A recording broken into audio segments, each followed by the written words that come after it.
The Ra Foundation was started in 2011 by a couple who really wanted to make a genuine difference to those in need in the tribal communities. Now, I'm joined by the CEO and the co-founder, Dr. Sarika Kulkarni. Welcome. Thanks so much for joining us today. Thank you so much for inviting me for this. Tell us about the inspiration behind the foundation. So, me and my husband, both of us come from a very, very privileged background in terms of having great education opportunities.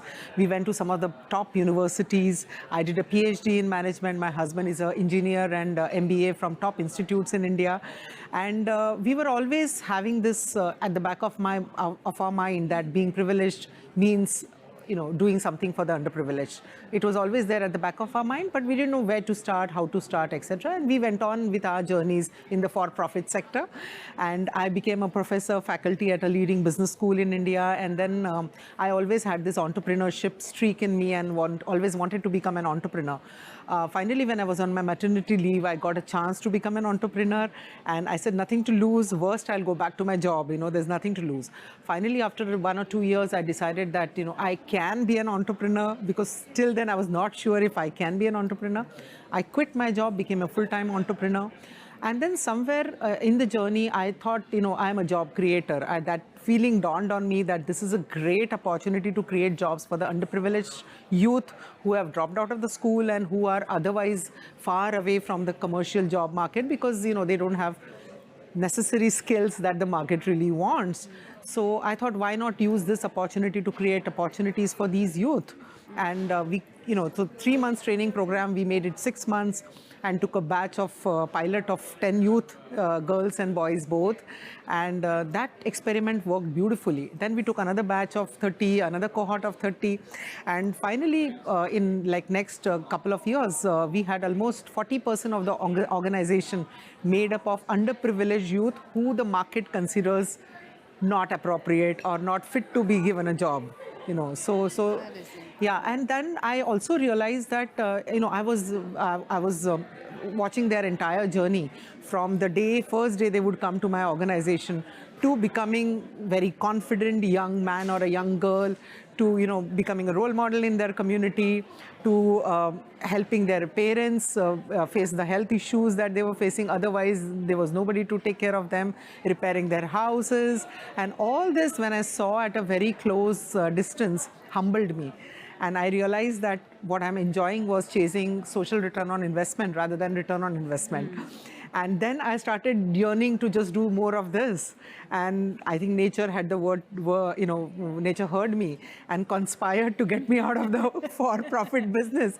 I was bought out by a large American company. And then I decided to spend the rest of my life in development sector. And that's how Ra Foundation was born. And my husband was, of course, part of the whole journey. And both of us began Ra Foundation in 2011. But we didn't know what to do.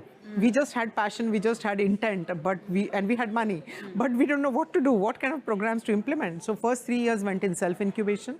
We self-incubated ourselves, visited a lot of organizations, got mentored by a lot of people. And finally, 2014, we really found our calling in the indigenous communities living near Mumbai. So why specifically the indigenous communities? You were talking originally about those who are underprivileged and weren't necessarily fit for the market as it's seen. But these are also geographically diverse, not near the capital cities where it's easier to get to find work. Absolutely. So there's an interesting story actually. So I went to see a waterfall immediately after monsoon. So these indigenous areas, indigenous people, they live in tall mountains and deep valleys. And there's a beautiful waterfall which is there. So after monsoon, as a holiday, I went to see the waterfall.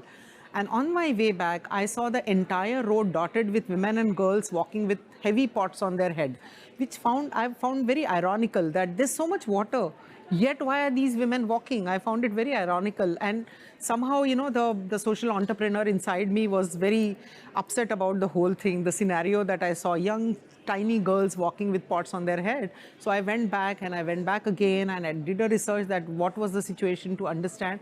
And then I realized that if I'm able to solve this problem, because I realized that this was not only intergenerational problem, the mothers were doing, the girls were doing, their daughters were doing. So it was clearly an intergenerational problem, unsolved for centuries.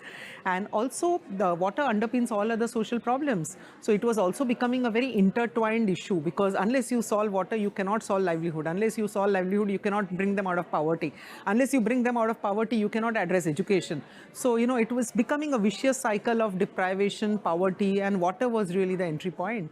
So that's how we found our calling, and we designed a program around water. And here we are after 10 years. 110 villages are water secure, 60,000 people have year-round water available in their own villages.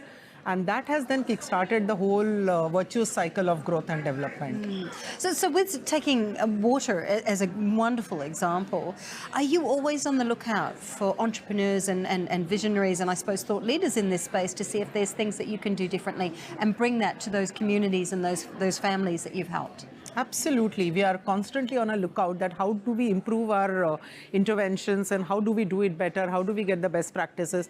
For example, we work with some of the most underprivileged women on entrepreneurship. We develop entrepreneurship for them.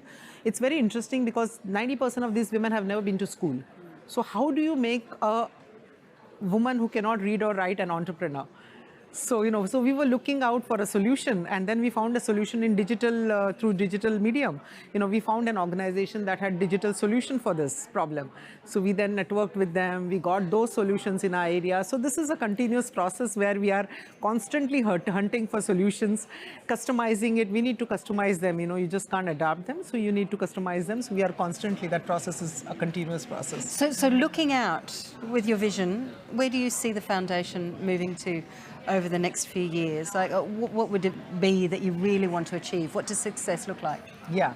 So as I mentioned that, I really like to see the virtuous cycle of growth and development when, when we have unlocked the potential for them, because otherwise they are spending so much time in unnecessary activities. Fetching water, I think, is unnecessary. Why should a woman do that? Water should be available at her doorstep. So that is the whole vision of our foundation, that how do we break the vicious cycle and put them on a virtuous cycle. And it's called Ra Foundation. Ra is a Hindi word for path, a journey.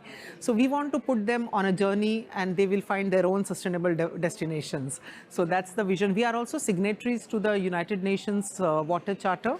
And as a part of that, we have pledged that in next 8 years until 2030, we'll make another 100,000 community people water secure, which is another 100 villages by 2030. And then, of course, work on livelihood opportunities for farmers, for women, for youth, and also a large program on climate action, where we are converting 15,000 acres of barren land into carbon sinks. How are you doing that? So we again work a lot with women. Again, we are taking a gender lens here. Yeah. So we create gender neutral village level committees who then take over the work of development. We train them, and we are doing plantation of indigenous plants which absorb a lot of carbon. We do a lot of soil and moisture conservation, because soil is a great carbon sequestration happens in soil. So we do a lot of soil and moisture conservation and a lot of work around this, so that we can absorb as much carbon from the atmosphere as possible. That's amazing, incredible. Sarika, thank you so much for talking to us today. It's been wonderful to have you with us. My pleasure. Thank you so much for having me. Dr. Sarika Kulkarni with us right here on the APAC Network.